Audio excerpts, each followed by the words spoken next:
सारा मशीनीकरण कर देना है, मशीन के द्वारा, फैक्ट्रियों के द्वारा क्या उसको तैयार करना है, उसी को कहते हैं औद्योगिकरण। चलिए देखते हैं कि किस प्रकार से चैप्टर में पूरा डिटेल से जानेंगे।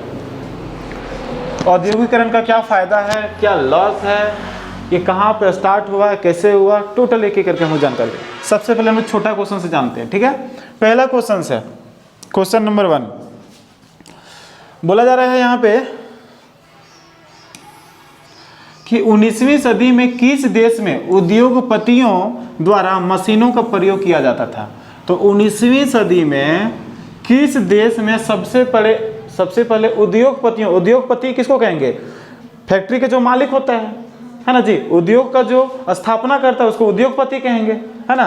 तो वही चीज है कि किस देश का उद्योगपति जो है मशीन का प्रयोग करना शुरू किया था, कौन सा देश का। तो आंसर ये अमेरिका बिल्कुल गलत होगा। इसका सही आंसर क्या होगा, हाँ कैसे लिखाता है, ब्रिटेन, ब्रिटेन, ये आंसर इसका सही होगा। ब्रिटेन बोलते हैं इसको, इंग्लैंड भी कहते हैं, है ना जी। ब्रिटिश भी कहीं कहीं लिखा हुआ मिलेगा आपको, तो ब्रिटिश हो गया, इंग्लैंड हो गया या ब्रिटेन हो गया, तो हम लोग यही इसी को बोलते हैं, ठीक है। अलग अलग देश हम लोग नहीं समझेंगे, कोई दिक्कत नहीं है। तो किस देश में के उद्योगपति लोग स्टार्ट किया था मशीन का, ब्रिटेन का होगा इसका आंसर। अगला क्वेश्चन है, कौन से दशक में इंग्लैंड में कारखाने खुले, कौन से दशक में खुला था, 1730 के दशक में ही इंग्लैंड में। अभी वही इंग्लैंड मतलब वही ब्रिटेन, अभी बात किए, तो इंग्लैंड में जो है कौन से दशक में खुल गया था, तो 1730 के दशक में खुल गया था वहाँ पे फैक्ट्री, ठीक है। गुमास्ता कौन थे जिनको भारत में ईस्ट इंडिया कंपनी ने तैनात किया था। देखिए गुमास्ता ये कौन से लोग हैं, गुमास्ता कौन से लोग हैं, तो हम लोग भी जानते हैं और अभी का टाइम में भी जो होता है, ठीक है। गुमास्ता क्या है और ईस्ट इंडिया कंपनी इसको तैनात करके क्यों रखता था। तो गुमास्ता लोग क्या होता था, हम लोग जानते हैं जब कोई फैक्ट्री, मान लेते हैं ये फैक्ट्री है, ठीक है, और इस फैक्ट्री में बहुत सारा मजदूर लोग काम कर रहा है ना। कोई सूत काट रहा है, कोई मशीन, कोई कलर करने का काम कर रहा है, कोई बुनाई का काम कर रहा है, कोई सिलाई का काम कर रहा है, तरह तरह का सब काम कर रहा है ना। अब यहाँ पे बहुत सारा क्या है, आदमी लोग काम कर रहे हैं, बहुत सारा मजदूर यहाँ पे काम कर रहे हैं, ठीक है। तो यहाँ पे क्या करता था ईस्ट इंडिया कंपनी, जो कंपनी था उस कंपनी ने क्या किया था, एक तो यहाँ पे एक आदमी को रखा था और उस आदमी का काम था कि यहाँ पे कौन काम कर रहा है, कौन फाकी मार रहा है ना जी, कौन समय पर आ रहा है, समय पर जा रहा है, उस चीज़ को देख रेख करने का काम करता था, है ना। और जो देख रेख करने का काम करता था उसी को कहा जाता था गुमास्ता।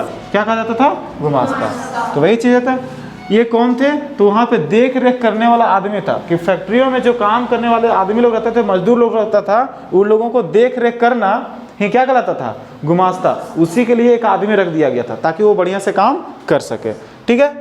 देखिए अभी के टाइम बुनकरों के ऊपर सुपरवाइजर, जिसको सुपरवाइजर के नाम से अभी हम लोग जानते हैं, बोलते हैं ना बहुत सारे, अरे क्या काम करता है, हम सुपरवाइजर का काम करते हैं। सुपरवाइजर का काम करते हैं उसका मतलब क्या हो गया कि कहीं पे जा रहे हैं तो आपके अंदर में जितना लोग वहाँ पे काम कर रहे हैं उस लोग को बस देख रेख करना है कि वह बढ़िया से काम कर रहा है कि बढ़िया से काम नहीं कर रहा है, क्या गलत काम कर रहा है, अगर कहीं गलत हो रहा है तो उसको सही बताना, कैसे काम कीजिए ऐसे नहीं, बस है कि नहीं है, उसी को बोलते हैं सुपरवाइजर, उसी को गुमास्त कर कहते हैं, गुमास्ता। कोई दिक्कत। नेक्स्ट क्वेश्चन है, नए उपभोक्ता तैयार करने के लिए कौन सा तरीका अपनाया। अब मान लेते हैं हम लोग फैक्ट्री खोल दिए, हम लोग क्या किया, फैक्ट्री खोल दिए। जब फैक्ट्री स्टार्ट कर दिए, सारा जो भी प्रोडक्ट हमको तैयार करना था प्रोडक्ट को तैयार कर दिए हम लोग, तो बताइए उपभोक्ता चाहिए ना वहाँ पे। उपभोक्ता मतलब होता है खरीदने वाला, है ना, जो यूज करने वाला, जो डायरेक्ट उसका प्रयोग कर। मान लेते एक तो साबुन हम लोग बना दिए, क्या बना दिए, साबुन बना दिए, लेकिन इसका जो साबुन का प्रयोग पहले से, जैसे अभी डिटॉल है, पहले से बहुत सारे लोग यूज कर रहा है, ठीक है, लेकिन हमको नया उपभोक्ता बनाना है। नया उपभोक्ता मतलब जो यूज नहीं कर रहा है डिटॉल का, उसको भी हमको डिटॉल में ले आना है कि आप भी डिटॉल का यूज कीजिए। उसके लिए कौन सा काम करेंगे, है ना, नया उपभोक्ता का कौन सा तरीका, कैसे आएगा, तो उसका एक ही तरीका है, विज्ञापन। क्या तरीका है, विज्ञापन। विज्ञापन समझते हैं ना, प्रचार। हम लोग देखते हैं टीवी देखते हैं, तो जैसे देखेंगे 5-7 मिनट हुआ वैसे तुरंत एक प्रचार दे देता है, विज्ञापन दे देता है ना। देखिएगा डिटॉल का भी प्रचार, एक छोटा सा बच्चा नहाएगा और सारा कीटाणु हट जाएगा, तुरंत नहीं हट जाता है। हाँ, उसी तरह से अगर कोई शैम्पू का फैक्ट्री तुरंत दिखाएगा एकदम कि लंबा बाल हो जाएगा, मजबूत हो जाएगा, 2 हाथी लगा तो इधर से खींच रहा है उधर से बाल नहीं टूट रहा है ना। अगर ऐसा आपको भी बाल मजबूत करना है तो आपको इस तरह का क्या करना होगा, शैम्पू से नहाना होगा। मतलब इस तरह का क्या किया जाता है, प्रचार कर दिया जाता है। तो प्रचार के माध्यम से भी नए नए प्रोडक्ट का क्या करता है, नया नया उपभोक्ता लोग क्या करते हैं, उसको खरीदना शुरू कर देता है। बहुत सारे लोग ऐसा करते हैं, करते ही नहीं करते हैं। तो प्रचार एक माध्यम है। नया उपभोक्ता को लाने का क्या माध्यम है? प्रचार, विज्ञापन कहते हैं। नेक्स्ट क्वेश्चन है, औद्योगिकरण के सबसे पहले चरण में इंग्लैंड के मुख्य उद्योग कौन से थे? जब औद्योगिकरण हो रहा था, जब नया नया फैक्ट्री खुल रहा था स्टार्टिंग में, तो कहाँ से शुरुआत हुआ? आखिर औद्योगिकरण जब उद्योग खुल रहा था तो नया सबसे पहला उद्योग जब खुल रहा था तो कौन सा उद्योग से स्टार्ट हुआ? तो कौन सा उद्योग से स्टार्ट हुआ? कपास और धातु के उद्योग से। किससे स्टार्ट हुआ? कपास और धातु का उद्योग। बाद में फिर चीनी का आया, फिर बाद में और सारा आया, बहुत सारा फैक्ट्री। अभी देखिएगा हर काम होता है फैक्ट्री में ही होता ही नहीं होता है लगभग। कॉफ़ी बन रहा है तो उसके लिए अलग फैक्ट्री, मतलब हर तरह का फैक्ट्री भी बनना शुरू हो गया। लेकिन सबसे पहले स्टार्टिंग में कौन सा फैक्ट्री आया मार्केट में? कपास और धातु का। किसका आया? कपास और धातु उद्योग आया। उसके बाद स्पिनिंग जेनी ने किस प्रक्रिया में वृद्धि किया? देखिए स्पिनिंग जेनी क्या था? स्पिनिंग जेनी जो था एक मशीन था। स्पिनिंग जेनी क्या था? एक मशीन था। और इस मशीन का काम जो था सूत काटने का काम था। जिससे पहले क्या था, सूता को काट रहा है तो चरखे के द्वारा बनाया जा रहा है, काटा जा रहा है ना जी। अब बैठ जाइए उसको काटते रहिए, दिन भर में थोड़ा सा ही काट पाते। लेकिन जब ये मशीन आ गया तो इसका प्रक्रिया को क्या किया? बढ़ा दिया। सूत काटने का प्रक्रिया को क्या किया? बढ़ा दिया। और तेजी से क्या होने लगा? सूत कटने लगा। तो वही स्पिनिंग जेनी ने किस प्रक्रिया में वृद्धि की? तो कटाई की प्रक्रिया में वृद्धि कर दिया। बस है कि नहीं है? कोई दिक्कत? चलिए दिक्कत नहीं है। नेक्स्ट क्वेश्चन, यूरोपीय प्रबंधक एजेंसियों की भारत में किस प्रकार के उद्योग में रुचि थी? यूरोप के जो एजेंसी लोग था, यूरोप के एजेंसी लोग, वो लोग भारत में आकर किस प्रकार का फैक्ट्री जो है वो लोग यहाँ पे रुचि, मतलब उद्योग यहाँ पे स्थापित करना चाहता था। यहाँ पे चाय और कॉफ़ी के रोपण में क्या दिया? चाय और कॉफ़ी का रोपण में। यहाँ पे हम लोग चाय और कॉफ़ी तो होगा ही, लेकिन इसके साथ साथ में हम लोग क्या बोलते हैं? इससे पहले कपास था और धातु था ना, कपास और धातु, कपास और धातु भी लिख सकते हैं। कहाँ गया? अच्छा ऊपर, हम नीचे चल गए ढेर। चलिए नेक्स्ट क्वेश्चन देखेंगे हम लोग। संसार में वस्तुओं की मांग में वृद्धि के दो कारण बताइए। देखिए संसार में वस्तुओं की मांग में वृद्धि के, वस्तु की मांग में वृद्धि के दो कारण बताइए कि वस्तुओं की मांग में वृद्धि कब होगा? मांग मतलब होता है डिमांड। किसी भी वस्तु को क्या होता है? डिमांड होता है। तो उसका कब वृद्धि होता है? तो सबसे पहले विश्व व्यापार का विस्तार। सबसे पहले अगर आप जो बिजनेस कर रहे हैं, जो व्यापार कर रहे हैं, जो विश्व स्तर पर चला जाता है, तब आपका वस्तुओं का डिमांड क्या होता है? तेजी से बढ़ने लगता है। क्योंकि ब्रिटेन वाला भी आपका वस्तु मांग रहा है, तो जर्मनी वाला भी मांग रहा है, फ्रांस वाला भी मांग रहा है, मतलब अलग अलग देश का भी क्या करेगा? डिमांड करने लगेगा। आप इतना आप बना नहीं पाइएगा जितना डिमांड है ना, फिर आपका फैक्ट्री बहुत तेजी से चलेगा। दूसरा, विश्व में उपनिवेशवाद की स्थापना। और विश्व में क्या करना है? उपनिवेशवाद। उपनिवेशवाद का मतलब क्या होता है? उपनिवेशवाद का मतलब क्या होता है पता है? इससे पहले बताए थे।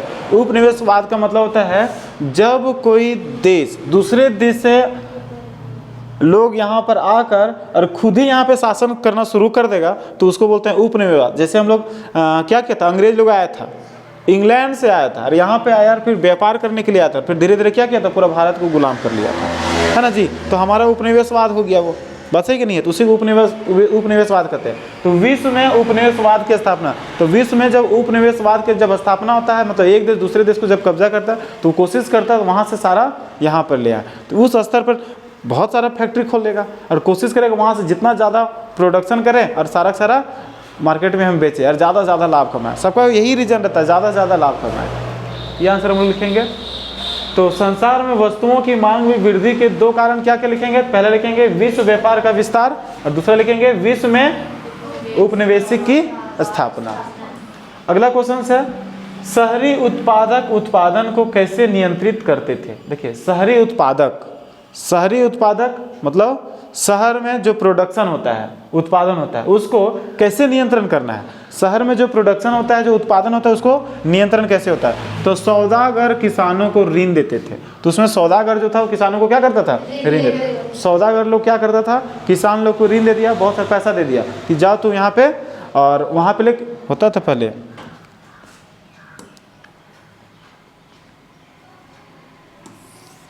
यहाँ पे एक सौदागर है, मान लेते हैं एक दुकानदार है, ठीक है, और एक किसान है। वो किसान क्या होता है? इसको खेती करना है, बीज लाना है, इसके लिए अगर पैसा इसके पास नहीं है तो क्या करता है, इस दुकान में इनके पास जाता है और इनसे क्या करता है, हमको जो है कुछ पैसे दीजिए, है ना, और पैसे दीजिए, और पैसे ये उधार इनको दे देता है, इसके बदले में इंटरेस्ट लेता है, और सब इसके साथ साथ में एक शर्त रख देता है कि जब जो भी फसल आप लगा रहे हैं, आप जब भी बेचिएगा तो किसी और को नहीं बेचना है आपको, जब भी बेचिएगा तो हम ही को बेचना है ना। इस शर्त के हिसाब से फिर इसको दिया जाता है और इस तरह से सबको कंट्रोल करता था पूरा शहर में, है ना जी। और यहाँ पे मजबूरी है, इसको कम रेट में फिर इसको देना पड़ेगा, भले ही यहाँ से इसको ज़्यादा रेट मिल रहा है इधर, लेकिन उसके बावजूद अगला को नहीं दे सकता है। क्यों नहीं दे सकता? क्योंकि यहाँ से हम पैसा लिए हैं, बात है कि नहीं है। तो इस तरह से जो है नियंत्रित होता था और प्रॉब्लम में फंसते था किसान लोग। उद्योगपति मशीन का प्रयोग क्यों नहीं करना चाहते? और कुछ कुछ उद्योगपति थे, सारे उद्योगपति नहीं, कुछ उद्योगपति थे मशीन का उपयोग करना नहीं चाहते थे, मशीन का प्रयोग करना नहीं चाहते थे। क्यों नहीं करना चाहते थे मशीन का प्रयोग? देखिए इसके पीछे क्या रिश्ता, सस्ते मानव श्रम का उपलब्ध होना। सबसे पहले कि हमारा भारत देश में बहुत सस्ता मजदूर मिल जाता था, है ना। जब सस्ता में मजदूरी ही मिल जा रहा है तो उतना बड़ा महंगा मशीन लगाने से क्या फ़ायदा, है ना जी। तो इसलिए जो है लोग मशीन लगाना नहीं चाहते थे। दूसरा ये भी हम लोग लिख सकते हैं, क्या लिख सकते हैं कि मशीन जो कपड़ा बनाएगा या जो डिजाइनिंग करेगा, एक प्रकार का जो शेप रहेगा वो एक ही जैसा बनाएगा, दूसरा टाइप नहीं बना सकता है। अगर एक डिज़ाइन उसमें फिट कर दिए तो एक ही डिज़ाइन का वो बनाएगा। अगर हम 200 टी शर्ट बना दिए तो 200 टी शर्ट एकदम एक ही प्रकार का बना देगा, वो अलग अलग डिज़ाइन का नहीं बनाएगा। लेकिन मानव अगर हाथ से तैयार करता है तो हाथ जब चाहेंगे जिधर चाहेंगे उधर घुमा देंगे, बात सही कि नहीं है। तो उस हिसाब से काम होता है और मशीन से ज़्यादा बेहतर हाथ वाला होता है, ठीक है। तो इसलिए जो है बहुत सारे उद्योगपति था वो मशीन के प्रयोग से बचते थे, उससे नहीं करना चाहते थे। तो वही चीज़ लिखना हम लोग को। नेक्स्ट क्या है, इंग्लैंड में 1840 के पश्चात स्टील की मांग क्यों बढ़ी? इंग्लैंड में 1840 के पश्चात स्टील की मांग क्यों बढ़ी? 1840 के बाद स्टील का डिमांड बढ़ने लगा था। कहाँ पे? इंग्लैंड में। इंग्लैंड वही ब्रिटेन, है ना जी। तो ब्रिटेन में जो है 1840 ईस्वी के बाद वहाँ पे ज़्यादा स्टील का डिमांड होने लगा, वहाँ पे ज़्यादा मांग होने लगा कि हमको और चाहिए स्टील, और चाहिए स्टील, बहुत ज़्यादा स्टील चाहिए उसको। क्यों चाहिए, क्यों डिमांड बढ़ने लगा, उसके पीछे क्या रीजन है, चलिए देखते हैं। रेलवे के प्रसार के लिए तथा 1860 के पश्चात उपनिवेशों में भी रेलवे का प्रसार जरूरी थे। यानी बोला जाने लगा कि रेलवे, वहाँ पर रेल लाइन बिछाना शुरू कर दिया था। अब हम लोग जब रेल वहाँ पे बिछाएंगे तो रेल का पटरी बनाने के लिए लोहा चाहिए कि नहीं चाहिए, और उसके लिए वहाँ पे अधिक से अधिक डिमांड होना शुरू हो गया। ब्रिटेन स्टील का निर्यात भी करने लगा था। और ब्रिटेन जो है स्टील का निर्यात मतलब क्या होता है, एक आयात मतलब होता है खरीदना और निर्यात मतलब होता है बेचना। तो ब्रिटेन जो है स्टील का निर्यात मतलब कि ये बेचना भी शुरू कर दिया था। तो बेचेगा कहाँ से, तो भारत गुलाम था तो क्या करता था, भारत का स्टील जो है बेचना शुरू कर दिया। मतलब कुल मिलाकर जानिए भारत ब्रिटेन से यहाँ पर आया, भारत को गुलाम किया, तो लोग अधिक से अधिक यहाँ से फ़ायदा कमाया। वो लोग हमारा संसाधन को ज़्यादा से ज़्यादा प्रयोग किया, है ना जी। और अधिक से अधिक जितना अधिक हो सके उतना ज़्यादा ये लोग यहाँ से क्या किया, लेकर चला गया। फिर भी भारत में अभी कमी नहीं है, बहुत सारा संसाधन है, बस इसका सही प्रयोग होना चाहिए। इसका सही प्रयोग करने के लिए आप लोग को सही से पढ़ना पड़ेगा, बस सही कि नहीं। और सही से पढ़िए और जगह तक पहुँचिए और फिर सही संसाधन का प्रयोग कीजिए। और फिर जितना लेके गया है ब्रिटेन वापस रिटर्न लाइए वहाँ से, जितना लेके गया बाबू रिटर्न दो हमको, इसी छोड़ने वाले नहीं है, बस सही कि नहीं है। 11 क्वेश्चन छूट गया, अच्छा ठीक है देख लीजिए। ब्रिटेन के 2 सबसे अधिक महत्वपूर्ण उद्योगों का नाम बताइए। ब्रिटेन का सबसे महत्वपूर्ण उद्योग कौन कौन सा था? सूती उद्योग और स्टील उद्योग, ये दोनों उद्योग जो था बहुत महत्वपूर्ण था, ये लिख लेंगे। थोड़ा सा लॉन्ग क्वेश्चन आंसर टाइप देखेंगे हम लोग। मैनचेस्टर, देखिए मैनचेस्टर के आगमन से भारतीय बुनकरों के सामने क्या समस्या आया? मैनचेस्टर के आगमन से भारतीय बुनकरों के सामने क्या समस्या आई? देखिए मैनचेस्टर क्या था, मैनचेस्टर जो था ना एक जगह का नाम था, ब्रिटेन का एक जगह का नाम है मैनचेस्टर, ठीक है। और वहाँ पे क्या होता था, सूती कपड़ा का निर्माण बहुत ज़्यादा होता था। वहाँ पे जो कपड़े का जो होता ना, कपड़े का उद्योग, सीधा सीधे मानिए कि कपड़े का उद्योग है ये, ठीक है। तो मैनचेस्टर ब्रिटेन का एक जगह का नाम है, वहाँ पे कपड़े का उद्योग बहुत था। और कपड़े का उद्योग मतलब समझ रहे ना, वहाँ पे बहुत ज़्यादा कपड़े का निर्माण होता था, है ना। और सस्ता कपड़ा बना देता था, मशीन का प्रयोग कर रहा है तो सस्ता में बन जाता है, तो कपड़े उसे हम लोग तो मैनचेस्टर। तो वही चीज़ है, मैनचेस्टर के आगमन से भारतीय बुनकरों को क्या सामना है, भारत में क्या प्रॉब्लम होने लगा। मैनचेस्टर, आप समझिए कि मैनचेस्टर का कपड़ा जो है भारत में बिकना शुरू हो गया। कहाँ बिकना शुरू हो गया? भारत में। तो भारत में जो लोग काम कर रहे हैं, तब भारत में सुनिए, जो काम करेंगे वो मशीन से काम करेंगे, सॉरी हाथ से काम करेंगे, हाथ से बुनेंगे, हाथ से कलर करेंगे, सारा हाथ से काम करेंगे। तो एक कपड़ा को निर्माण करने में ज़्यादा समय देना पड़ेगा, और जितना अधिक समय देंगे उतना अधिक मजदूरी देना पड़ेगा उसको, नहीं भारत का कपड़ा फिर महंगा हो जाएगा। और मशीन वाला जो कपड़ा रहता है वो सस्ता हो जाता है। सस्ता होता नहीं होता है, एक बार में मशीन में डाल दिया, एक बार में धड़ाधड़ निकालते जा रहा है, एक दिन में 100 पीस निकाल दिया, और मजदूर को 100 पीस करने के लिए 100 दिन समय देना पड़ेगा। सस्ता किसका हो जाएगा? मशीन वाला। तो भारत के लोगों को नुकसान होने लगा। चलिए देखते हैं कैसे नुकसान होगा। भारत के कपड़ा निर्यात में कमी आया। सबसे पहले भारत का जो कपड़ा था निर्यात करता था, जो बेचता था, निर्यात मतलब पहले बताया, निर्यात का मतलब होता है बेचना और आयात का मतलब होता है खरीदना। तो भारत जो कपड़ा पहले बिकता था वो अब कम हो गया। क्यों कम होने लगा? क्योंकि भारत का महंगा हो गया और मैनचेस्टर वाला सस्ता हो गया। दूसरा, ईस्ट इंडिया कंपनी पर कपड़ा बेचने का दबाव, और साथ में ईस्ट इंडिया जो कंपनी था मैनचेस्टर को बोल दिया था इतना कपड़ा हम दिए हैं मैनचेस्टर से, उसको तो बेचना ही है। अब कैसे बचेगा आप समझिए, इतना हमको बेचना है, मतलब प्रेशर दे दिया है अपना। उस कंपनी में काम करने वाले जितने भी लोग थे उन लोगों को प्रेशर दे दिए कि आपको बेचना है, अधिक से अधिक बेचना है। उसके लिए क्या नियम अपनाना है, कैसे अपनाना है आप समझिए, लेकिन आपको बेचना है ना। इस तरह से प्रेशर था उसके ऊपर में। कम लागत था, तो मैनचेस्टर वाला जो कपड़ा था मशीन से बना, तो उसका लागत भी क्या था? कम था, जबकि भारत वाला हम लोग का क्या था? महंगा था। स्थानीय बाजार सिकुड़ने लगे। स्थानीय बाजार सिकुड़ने लगा मतलब कि लोकल बाजार में जो है भारत का डिमांड जो था, भारत के कपड़ों का डिमांड वो कम होने लगा। और किसका ज़्यादा होने लगा? इंग्लैंड का जो कपड़ा आता था उसका मार्केट में ज़्यादा बिकने लगा। उसका क्यों बिकने लगा? क्योंकि उसका सस्ता था। अरे भारत के भी लोग बहुत ज़्यादा अमीर नहीं था, गरीब था, और वो चाहता है कि किसी तरह से हमको बचना है, किसी तरह से अपना शरीर ढकना है, बचे कि नहीं है, तो महंगा पूरा नहीं देखता है कि सस्ता में मिल जा रहा है तो बस उसी को ले लेते हैं। और उस तरह से जो है भारत में भी क्या करने लगा, उसी के कपड़ा का डिमांड होने लगा। भारत के जो कपड़ा का डिमांड कम होने लगा।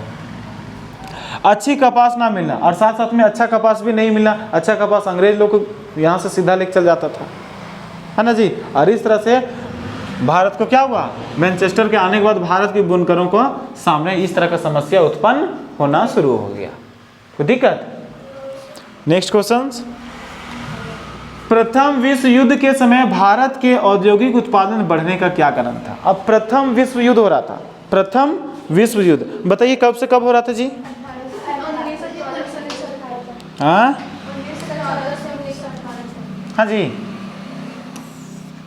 प्रथम विश्व युद्ध जो हुआ 1900 से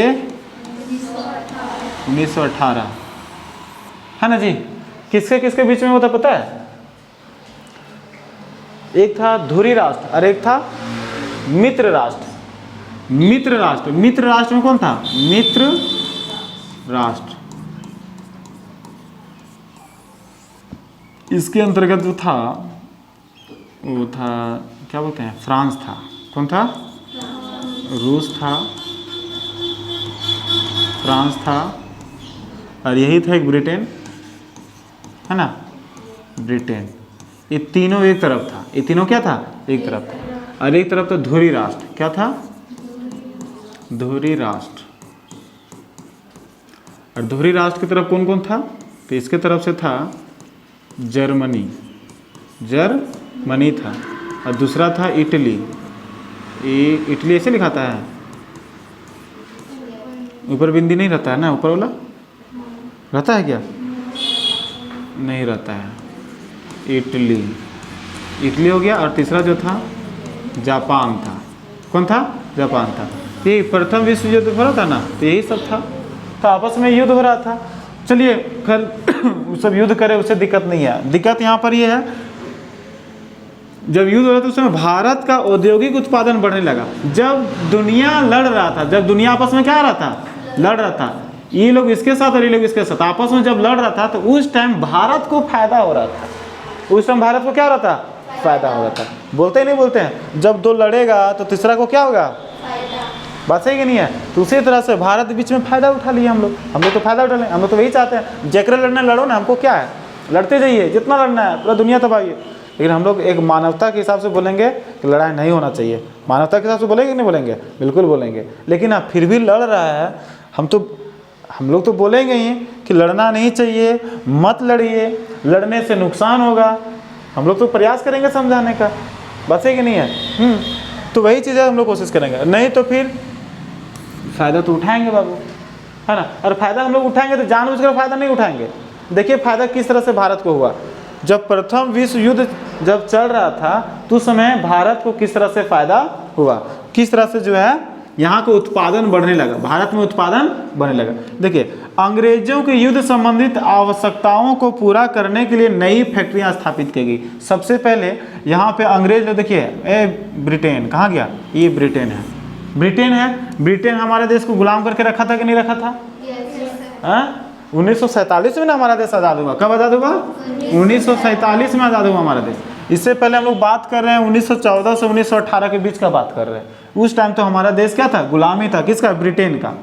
बस है कि नहीं है। जब ब्रिटेन का गुलाम था और ब्रिटेन जो है युद्ध में फंसा हुआ है, ये युद्ध कर रहा है जर्मनी वगैरह से, युद्ध कर रहा है नहीं। जब ये युद्ध कर रहा है तो सारा ध्यान इसका कहाँ पे? युद्ध में है।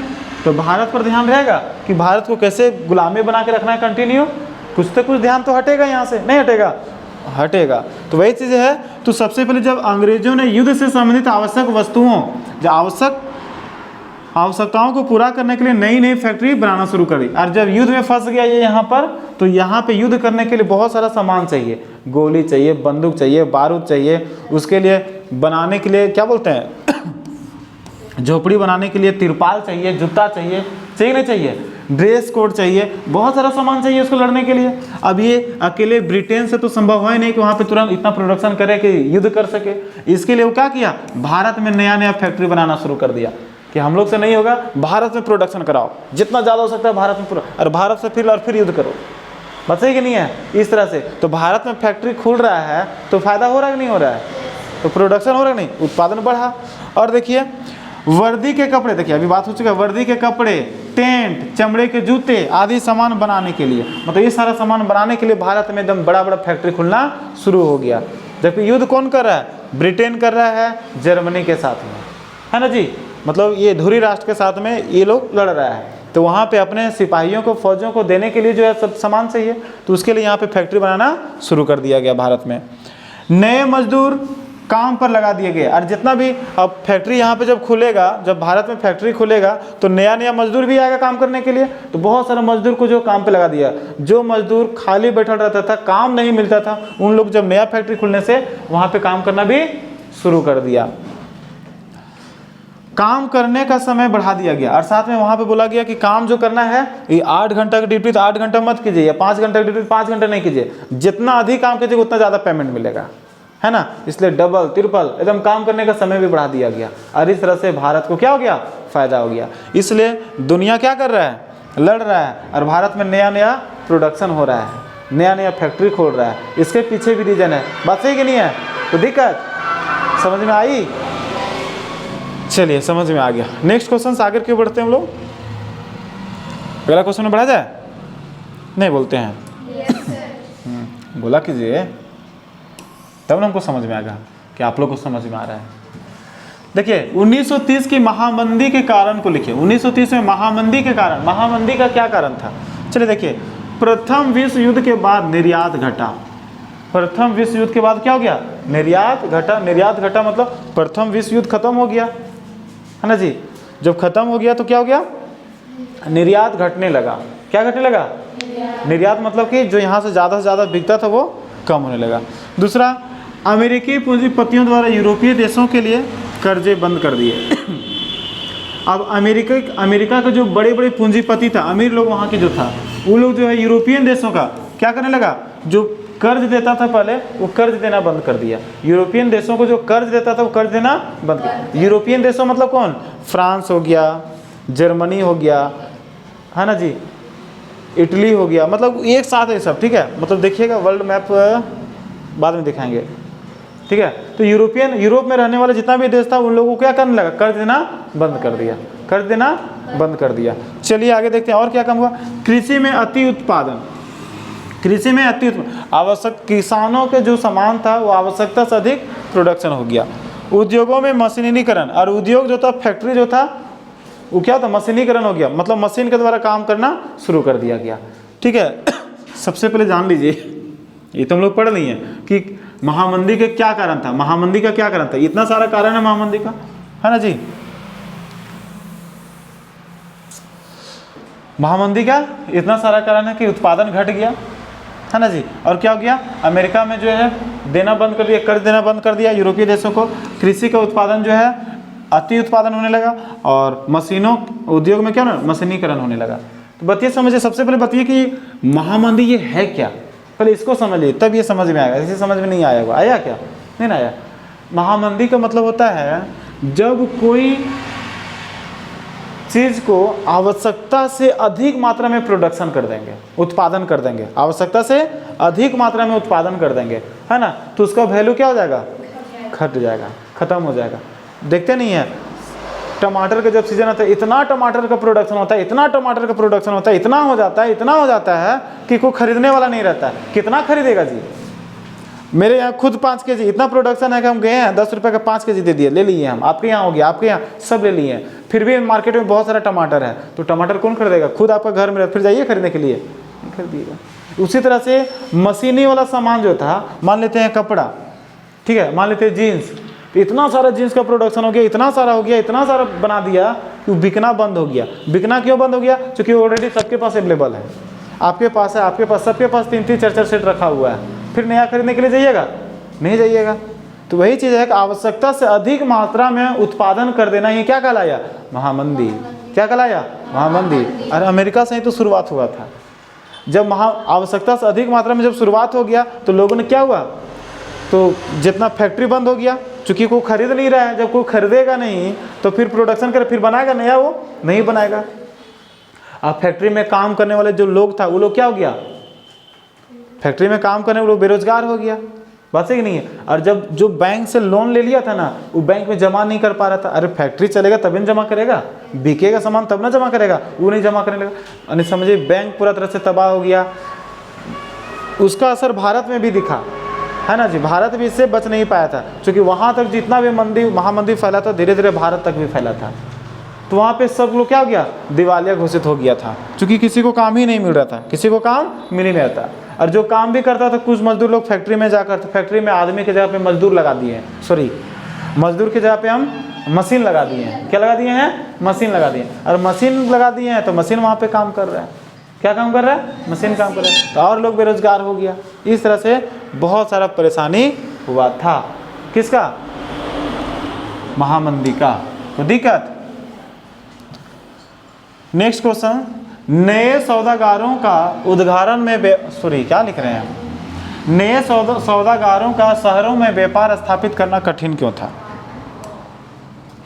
नए सौदागर, नए सौदागरों का शहरों में व्यापार करना कठिन था। अब कोई नया नया आदमी जाएगा शहर में और बोलेगा यहाँ पे हम बिजनेस करेंगे, है ना, तो उसके लिए कठिन नहीं है। पुराना जो है वहाँ पे, पुराना जो जान रहा है पूरा, वहाँ पे पूरा माहौल को जान रहा है अच्छा से। लेकिन जब कोई नया सौदागर जाएगा तो उसको वहाँ पे क्या होगा, कठिनाई तो होगा।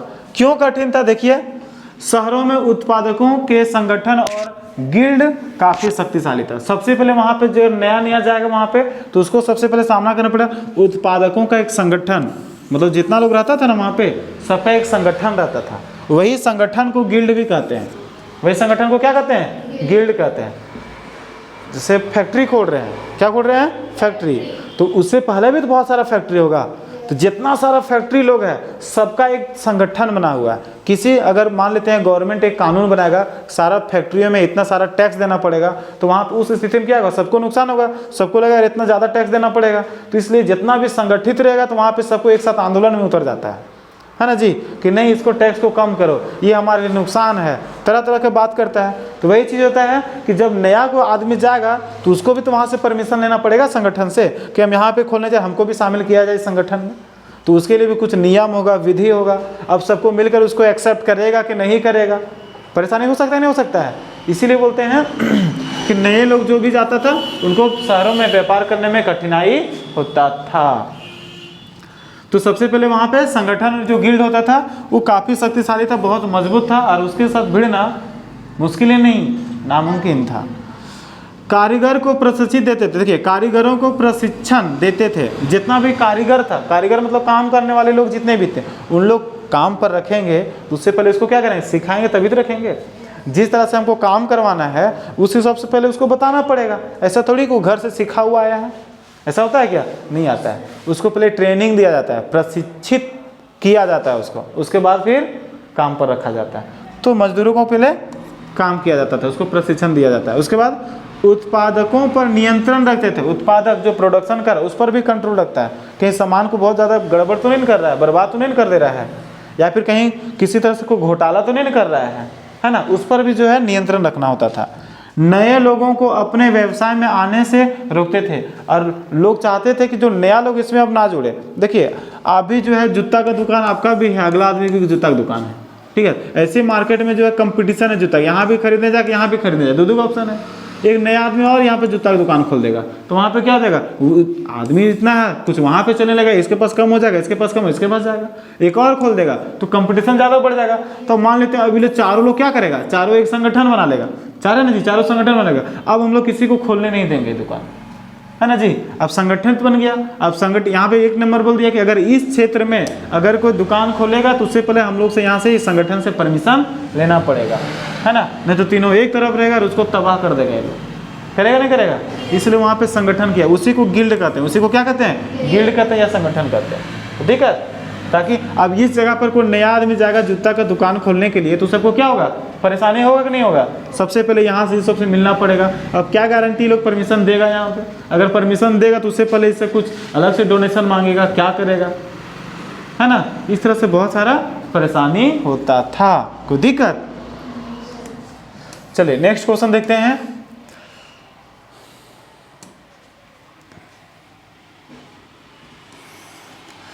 नए उद्योगपति परंपरागत उद्योगों की जगह क्यों नहीं ले सके। नए नए जो उद्योगपति आते थे, परंपरागत मतलब पुराने उद्योगपति जो पहले चलते आ रहा था, उन लोग का जगह क्यों नहीं ले पाता था, है ना जी। जो नया नया उद्योगपति है, जैसे अभी हम लोग बात कर रहे थे, जो जूता दुकान था, है ना जी, जूता दुकान।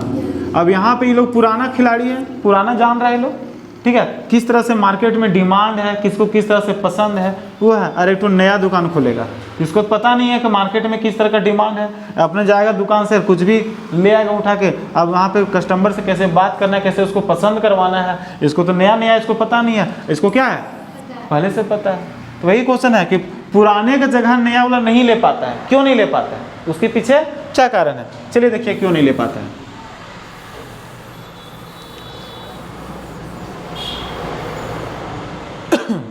सबसे पहला रीजन है औद्योगिक क्षेत्र में काम करने वाले मजदूरों की संख्या कम थी।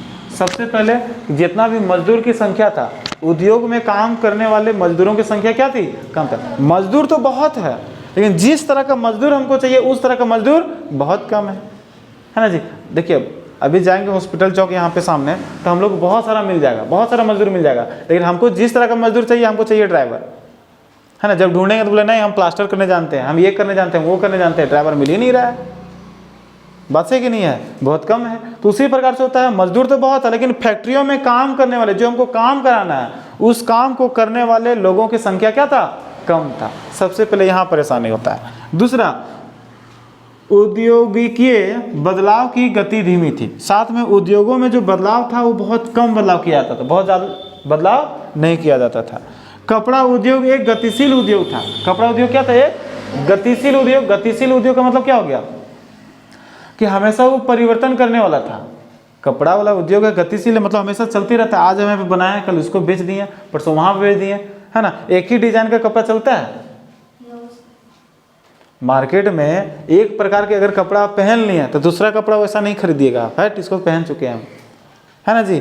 आदमी का अभी के टाइम में ये हो गया है, अगर एक कपड़ा पहन लिए हैं और उस पहन के एक फंक्शन में अगर चल गए हैं तो दूसरा फंक्शन में जाने के लिए फिर उस कपड़े का प्रयोग नहीं करेंगे, क्योंकि पहले तो देख लिया हमको इस कपड़े को, है ना जी। ये सब लड़का लोग में नहीं फर्क पड़ता है, ये खास करके जो है ना गर्ल्स लोगों में होता है ही नहीं होता है, हाँ। और हम लोग को बोला जाएगा क्या फ़र्क पड़ता है पहने हुए, हम लोग पता ही नहीं चलता है कौन कपड़ा में जा रहे हैं नहीं आ रहा है, कोई नोटिस में नहीं करता है। हम लोग नोटिस करता है नहीं, लेकिन आप लोग जो है बड़ा ध्यान से देखते होंगे, अरे ये वाला तो पहन के हम उनका मामा जी का शादी में गए थे, अब मौसी का शादी हो रहा है तो कुछ शादी में फिर अलग तो लेना ही पड़ेगा। अब उसके लिए कौन सा उपाय अपनाएंगे वो आप अपना लीजिएगा। नहीं होता ऐसा। चलिए ठीक है, तो आप लोग जो है अलग अलग पहनते रहिए।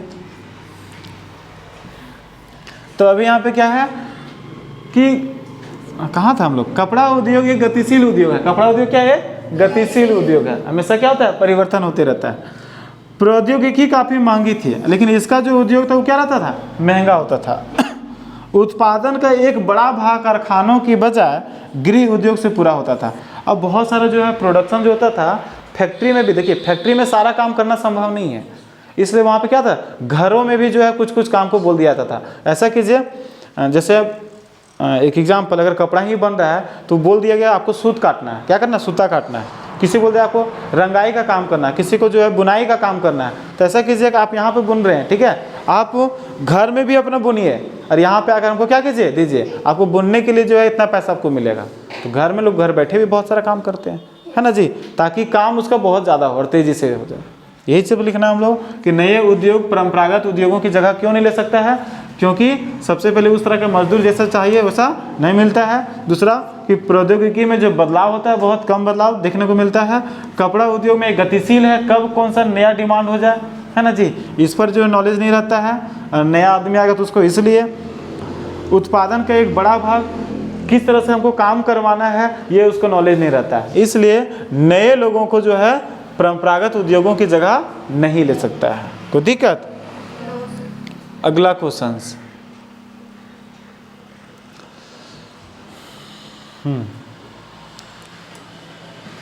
क्वेश्चन कहाँ गायब हो गया? क्वेश्चन यहाँ पर है, हाँ यहाँ पर है। देखिए क्वेश्चन है, भारतीय सौदागरों के नियंत्रण वाला नेटवर्क क्यों टूटने लगा था? भारतीय सौदागरों के नियंत्रण वाला जो नेटवर्क था वो टूटने लगा, क्यों?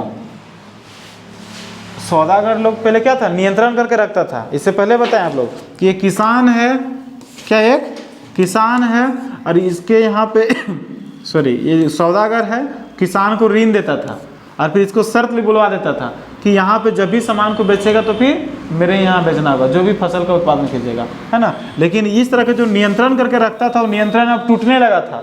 इसका जो नेटवर्क बना के रखा था वो नेटवर्क टूटने लगा था। इसके पीछे की रीजन क्या है? तो यूरोपीय कंपनियों ने धीरे धीरे स्थानीय अदालतों के विभिन्न प्रकार की रियासतें प्राप्त करके व्यापार पर अधिकार प्राप्त कर लिया था, क्योंकि यूरोप के जो कंपनी था वो गांव-गांव तक पहुंच गया था। यूरोप का जो कंपनी था वो क्या था, गांवों-गांवों तक पहुंच गया था और फिर सौदागरों का चलना बंद हो गया।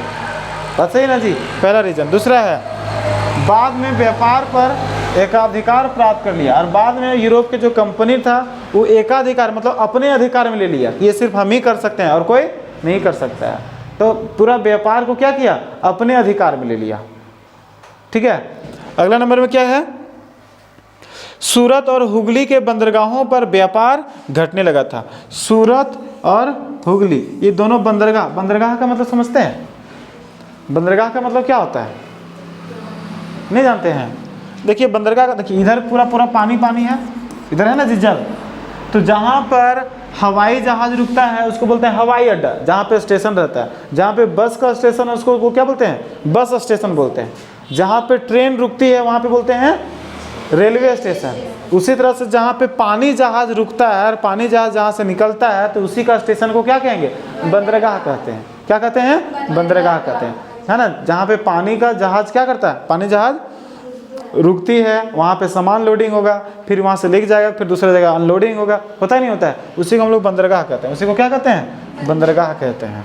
ठीक है, तो भारतीय सौदागरों का नियंत्रण वाला नेटवर्क टूटने लगा। नेटवर्क क्यों टूटने लगा, तो क्या रीजन बताएं अभी कि सबसे पहले यूरोप के जो कंपनी था वो गांव-गांव तक पहुंच गया था। दूसरा नंबर में वहाँ पे पहुँचने के बाद वो अपना अधिकार में ले लिया, है ना जी। तीसरा नंबर में वहाँ पे लोक अदालत एक नियम बना दिया, नियम के तहत अगर किसी को परेशानी तो अपना अदालत में सीधा जाइए और क्लेम कीजिए, है ना। तो इस तरह के बहुत सारा वहाँ पे लागू कर दिया, नियम लागू कर दिया गया, जिसके कारण से क्या होने लगा, सौदागरों का नियंत्रण टूटने लगा। नेक्स्ट क्वेश्चन,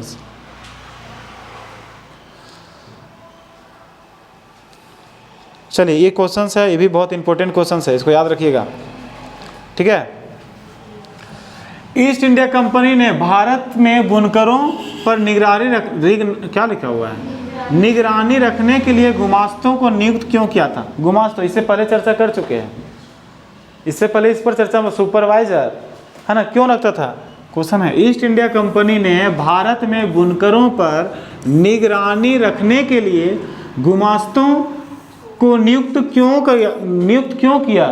क्यों देता था। गुमास्तों का मतलब सुपरवाइजर को क्यों रखता था, वे बुनकरों को कर देते थे ताकि ये बुनकर को क्या कर सके, कर दे सके, ताकि वे किसी और व्यापारी को अपना माल तैयार करके ना दे सके, ताकि अगर ये अपना माल तैयार कर रहा है तो कहीं और किसी को अपना तैयार माल को ना दे दे, इसलिए रख दिया गया। वे खुद कपड़ों की गुणवत्ता की जांच करते थे, और जो सुपरवाइजर रखते थे वो खुद क्या करता था, कपड़े की जो गुणवत्ता था उसको जांच करता था, ये सारा काम होता था, ठीक है। लिख सकते हैं इसको, इससे पहले भी बता चुके थे इसको। अब आगे देखिए, जोबर कौन थे, जोबर कौन थे, चलिए देखते हैं ये जोबर कौन था।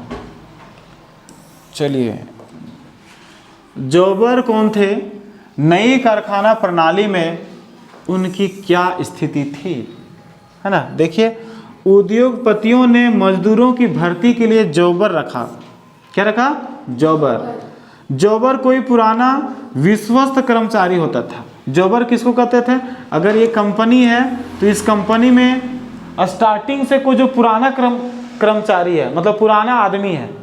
देखिए कोई भी चीज़ चलता है तो वहाँ पे पुराना नहीं रहता है, जो विश्वसनीय होता है, हमारा विश्वसनीय आदमी है, बहुत पुराना से फैक्ट्री 40 साल से फैक्ट्री चला रहा है, उसमें से एक आदमी है हमारा सबसे पुराना, जो 20 साल से लगातार अभी तक काम कर रहा है, सबसे पुराना आदमी जो है उसी को जोबर कहा जाता था, ताकि उस पर ज़्यादा हम विश्वास कर सके, है ना। उसी को क्या कहा जाता था, जोबर कहा जाता था। तो जोबर क्या था, एक विश्वसनीय कर्मचारी होता था। वह गांव से लोगों को लाता था, और इसका काम था जब बहुत समय से काम कर रहे हैं तो इसको जब यहाँ पे नया और मजदूर जब चाहिए तो जोबर काम था कि अपना जो गांव था उस गांव से क्या करता था, आदमी को लाता था। किसको लाता था, लोगों को लाता था।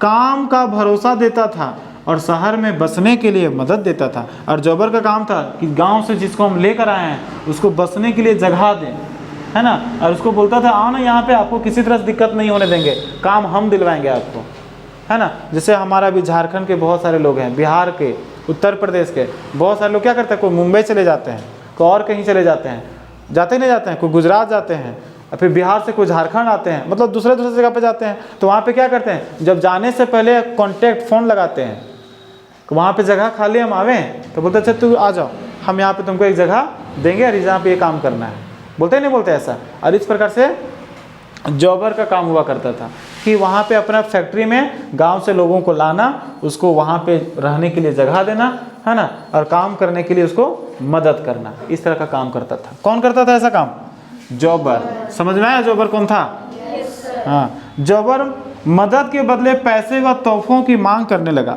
अब जॉबर जो था, अब कंपनी के लिए इतना काम करेंगे, मजदूर को लाएंगे, इसको देंगे कंपनी में, है ना जी, और उसको पेमेंट दिलाएंगे, कंपनी को कितना फ़ायदा होगा, होगा नहीं होगा। अब इसलिए जॉबर क्या करता था, कंपनी से डिमांड करता था कि हमको बाबू चाहिए, एक मजदूर का अगर रेट जो है अगर 1000 रुपया है तो 50 रुपये से हमको इसको चाहिए, 1050 रुपये पेमेंट करो, 50 रुपये हमको पेमेंट करो।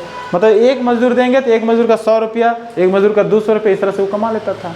वहाँ पे काम करना नहीं है, बस मजदूर को जाना है, सेट करके भेज देना है, वो काम करते रहेगा, एक मजदूर पर 100 रुपया हमको रख लेंगे, है ना, इस तरह का काम करता था, उसी को कहते हैं जॉबर। कोई दिक्कत।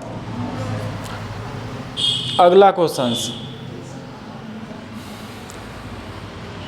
चलिए, क्या टाइम हो गया, टाइम ही स्टार्ट हो गया।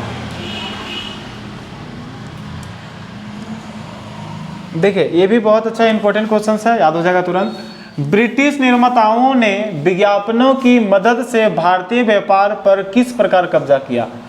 ब्रिटिश निर्माताओं ने, ब्रिटिश निर्माताओं का मतलब होता है ब्रिटिश का जो निर्माण करने वाले लोग थे, विज्ञापनों की मदद से, विज्ञापन की मदद से मतलब, विज्ञापन की मदद से मतलब प्रचार की मदद से, प्रचार प्रसार की मदद से भारतीय व्यापार पर किस प्रकार कब्जा कर लिया, और भारत में जो व्यापार होता था उस पर किस प्रकार से वो कब्जा कर लिया, है ना जी। चलिए देखते हैं। उत्पादों को बेचने के लिए कैलेंडर, अखबारों व मैगजीन का प्रयोग करना। सबसे पहले क्या होता था, भारत में अपना प्रोडक्शन करता था, वो लोग लाता था, अब उसका फोटो बनाता था। जो न्यूज़पेपर था, न्यूज़पेपर के बीच में मैगजीन डाल देता था। ठीक है, मैगजीन मतलब अपना कपड़े के बारे में सारा डिटेल, ये कपड़ा इतना सस्ते मिल रहा है, इतना % छूट है, ये है, तरह तरह का विज्ञापन है ना। अब जो लोग देखता था, ये कपड़ा देखें ना कितना सुंदर है। आप लोग भी ऑनलाइन अभी शॉपिंग करते हैं ना, वहाँ पे देखते हैं ये बोला इसका रेट इतना ही है, दिखने में ठीक लग रहा है, क्यों नहीं इसको मंगा लिया जाए। तभी जितना भी लोकल सेलर है, दुकान वाला है, उन लोग का हालत ख़राब हो गया। अभी क्यों हालत ख़राब हो गया, क्योंकि बहुत सारे लोग जो हैं, अधिकतर लोग जब ऑनलाइन शॉपिंग करना शुरू कर दिए हैं। जब ऑनलाइन शॉपिंग करना शुरू कर दिए हैं तो लोकल में जितना दुकान है उन लोग का मार्केट डाउन हो गया है। हो गया कि नहीं हो गया। उसी तरह से यहाँ पे हो गया। भारत में लोग सब अपना बेचते थे बढ़िया से, लेकिन ब्रिटेन वाले लोग क्या करने लगा, प्रचार करना शुरू कर दिया, मैगजीन देना शुरू कर दिया, फोटो देना शुरू कर दिया, देखो इस तरह से हम लोग बनाए हैं, है ना जी, नया नया तरीका से। तो लोग जो प्रभावित हो जाते थे, है ना, और फिर ब्रिटेन वाला खरीदना शुरू कर देते थे। तो वही चीज़ है, लेबलों पर भारतीय देवी देवताओं की तस्वीर लगी होती थी, और साथ में उसको पैकेजिंग जब करता था, जब पैकेजिंग होता था, तो भारत में, दुनिया में सबसे ज़्यादा देवी देवता भारत में है ना जी। तो यहाँ पे क्या होता था, तो भारत में लोग सब कुछ करते हैं, लेकिन अपने देवी देवता के खिलाफ नहीं जाते हैं, उसको एकदम हमेशा पूजनीय होते हैं। बात सही कि नहीं है, और होना भी चाहिए। तो उसी तरह से अंग्रेज लोग इसका फ़ायदा उठाता था। क्या फ़ायदा उठाता था कि कोई भी चीज़ को बनाता था, और बनाने के बाद में इसके ऊपर का जो कवर रहता था, तो भारत का जो देवी देवता था उसको फ़ोटो लगा देता था ऊपर में, पैकेजिंग लेबलिंग एकदम ठीक है। और फिर बोलते थे किसका है, शंकर भगवान का है, अरे शंकर भगवान फेवरेट, यही वाला खरीदेंगे हम। बात सही कि नहीं है। इस तरह से जो है, किसी को दुर्गा माता की, इसको हम खरीदेंगे। इस तरह से जो है, माचिस का डब्बा हो गया, देखिएगा, और भी तरह तरह के बहुत सारा चीज़ है जो वस्तु था, उसके डब्बे में क्या किया जाता था, भारत के देवी देवताओं को छाप देता था, ताकि लोग उसको देखकर और ज़्यादा से ज़्यादा खरीदे, और लोगों को लगे कि ये जो है हम लोग का लोकल है, अपना है, जो कि अपना देवी देवता है। बात सही कि नहीं है। चाइना भी यही कर रहा है, प्रेजेंट टाइम यही करता है ना जी।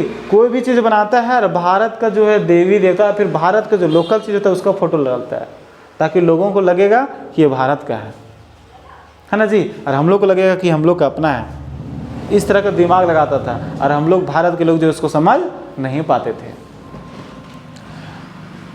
विदेश में बनी चीज़ भी भारतीय चीज़ों को जानी पहचानी लगती थी, और जो चीज़ विदेश में बनता था उस चीज़ को हम भारतीयों को क्या लगता था कि हम लोग को जानी पहचानी चीज़ लगता है, ये हम ही लोग का चीज़ है ना जी। इस तरह से वो लोग क्या किया है, लोगों को उल्लू बनाया है। कौन लोग, तो यही है, ब्रिटिश निर्माताओं ने विज्ञापनों की मदद से भारतीय व्यापार को कब्जा कर लिया था, और भारत के व्यापार को क्या किया, अपने कब्जे में कर लिया था, और पूरा ब्रिटेन वाला यहाँ पे बिकना शुरू हो गया। समझे, समझ में आया। और कितना क्वेश्चन है, बस 2 ही क्वेश्चन बचा हुआ है। चलिए इसको भी देख लेंगे। अरे क्या हो गया ये, हम कहाँ जा रहे हैं, मार्केट में जाना है।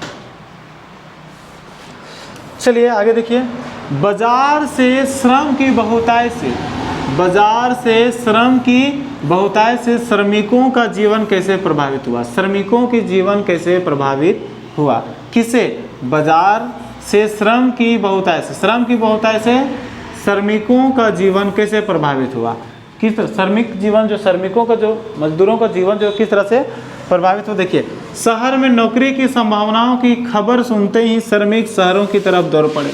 सबसे पहले जब नया नया फैक्ट्री खुलेगा तो लोगों को, श्रमिकों, मजदूरों को लगेगा, देखिए मजदूर लोग बेरोजगार बैठा हुआ है, तो वहाँ पे जैसे ही कोई नया फैक्ट्री खुला, नया चीज़ खुला, तो लोग लगेगा वहाँ पे खुला तो वहाँ पे नौकरी मिलेगा, जॉब मिलेगा वहाँ पे, इसलिए तुरंत लोग क्या करते हैं, उधर चल पड़ते हैं। ठीक है, तो यहाँ से जो है शहर की ओर दौड़ पड़ते हैं, चल जाते हैं। दूसरा नंबर में, जिनके सगे संबंधी शहरों में पहले से ही कार्यरत थे, उनके जरिए नए लोगों को नौकरी मिल सकती थी।